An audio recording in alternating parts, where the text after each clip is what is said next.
কিছু কিছু কাজ আগেই গুছিয়ে রাখলে পরবর্তীতে কিন্তু কাজ করতে অনেক সুবিধা হবে, অনেক টাইম সেভিং হবে। আমাদের স্ন্যাক্স আইটেম তৈরিতে আমাদের খুবই দরকারি ব্রেড ক্রাম্বস।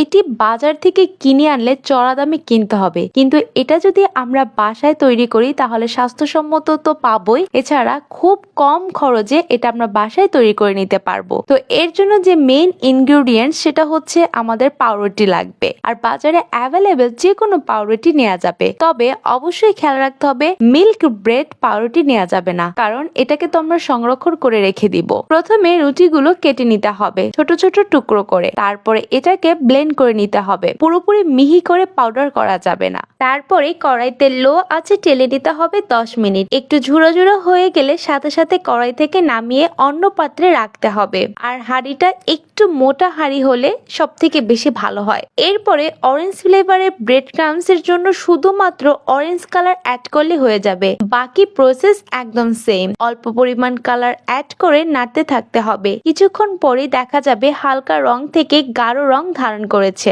ব্যাস, খুব সহজেই তৈরি হয়ে গেল 2 রকমের ব্রেড ক্রাম্বস। এবার এটাকে একটা এয়ারটাইট কন্টেনারে করে নর্মাল ফ্রিজে রেখে দিতে পারবেন 1 থেকে 2 মাস।